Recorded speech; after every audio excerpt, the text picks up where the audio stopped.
Yeah, y'all know it's your boy King Lucky Money Real Reaction Videos, and I'm back with another video. Listen, if you are tuning in right now, this is episode 4. Look at here. First of all, I want to say, look at here. We don't advocate violence. We only report what has already been happening. This is celebrity news. You know what I'm saying? The war from Chirac all the way to Atlanta. You feel me? With them boys, Quando Rondo, Lil Durk, King Von, Lil Tim. Everybody know that whole sad situation, which is still going on now, which Durk has now been arrested for allegedly for some committed crime that they say that he is a part of. But listen, without further ado, let's get off into the video. If you haven't subbed to the channel yet, go ahead and sub to the channel and make sure you go and watch those previous interviews. Let's get into it right. But he did boldly claim that he did what any good friend would want them to do. No matter where you at, like, they would have wanted their partner to be there for them. So while Quando and Tim were out here living life and speaking openly about their thoughts on this situation, behind the scenes, Quando's ops from different cities were making connections and plotting against him and his people. In May, S8K members seen on Instagram Live with O-Block members who were friends with King Von. It seemed like Lil Durk was still on the hunt and looking for ways to potentially get his revenge on Quando or Lil Tim for the death of King Allegedly. Von. And Durk wasn't even keeping this a secret. On June the 3rd, 2022, Lil Durk says that he's still trying to nail him, Keep dissing. Lil Quando, on the track Keep Dissing 2 with Boston Richie. Durk would go on to liken himself to King Von, rapping, "Bro got bodies, he's a demon child, I'm brothers to a devil." After the Slide for Von trend had become so popular, it seemed to be common knowledge that Lil Durk and the people around him were openly trying to have Quando Rondo killed. But despite their earlier sentiments, Quando and Tim weren't all about the negativity. In August 2022, in an effort to give back to his community, Lil Tim did a book bag drive in a Savannah church. Unfortunately, despite making small positive steps, the negativity of gang life in Savannah would prevail.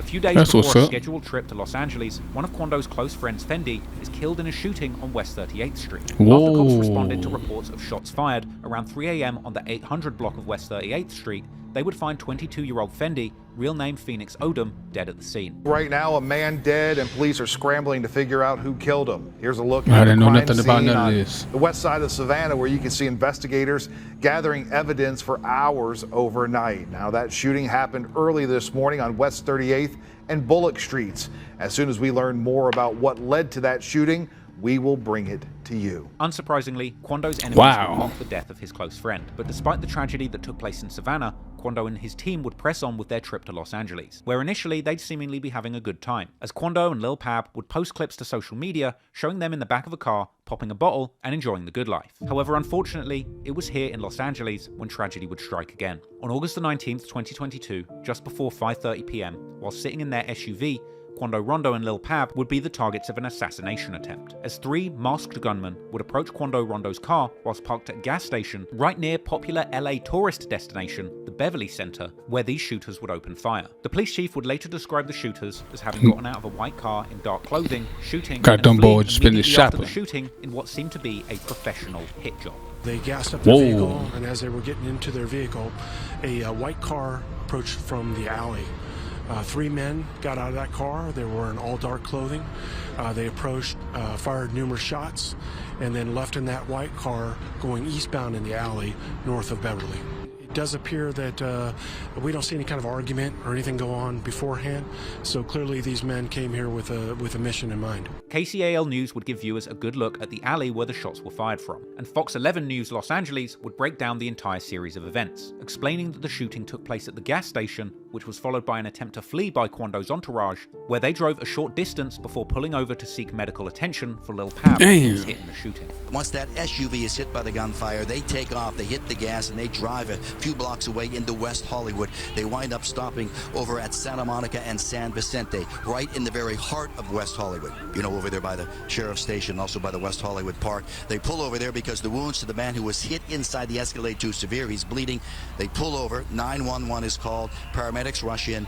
They take the injured man who's hit by gunfire to the ER. He does not make it, does not survive. This essentially created 2 separate crime scenes, the scene of the shooting and the scene of where Quando's car stopped, with a KTLA-5 helicopter putting surveillance on both of these scenes soon after the incident. According to KCAL, when Kwando's car stopped, a pedestrian flagged down a sheriff deputy who began to help Kwando and a wounded Lil Pab in a dramatic scene that was captured on camera by bystanders. And that's where sheriff deputies were then flagged down by a pedestrian during rush hour on a Friday, right around 5:30. They found the victim with a gunshot wound and inside of a black Cadillac Escalade.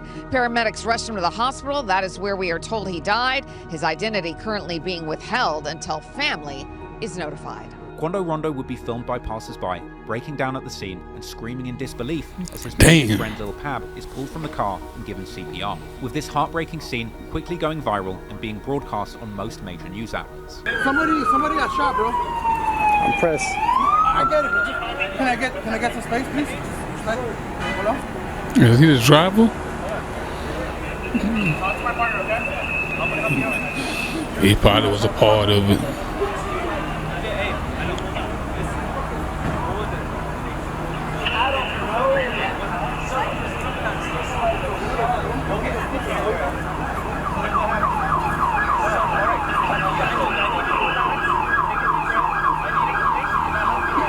Cop trying to get him to calm down, man. He's... I know, Baker. I know. What was it at?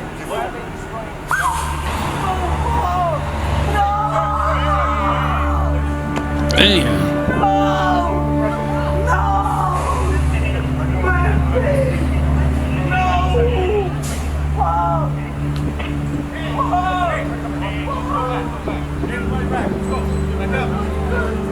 Unfortunately, Lil Pab would pass away in hospital as a result of his injuries, leaving Kwando Rondo devastated, not just at the scene, but with later social media posts memorializing his close friend and cousin. Lil Pab was one of Kwando's right-hand men, someone who had been there for him during his come-up and stayed by his side when the whole industry turned against him. Pab had now lost his life, highly likely as a direct result of the $1 million bounty placed on Kwando's head following the killing of King Von. Ironically, with Pablo's death coming just a week before he was set to face trial for his 2019 RICO charges. But instead of Pab facing justice, Los Angeles police would now be looking to catch whoever did this brazen and professional murder. This was a brazen and professional hit, with the shooters clearly not caring about the fact that this took place in broad daylight in a busy tourist district. In fact, this scenario was eerily similar to the murder of FBG Duck by members of King Von's gang, O-Block. After all, both of these shootings would seemingly take place right in front of popular tourist destinations.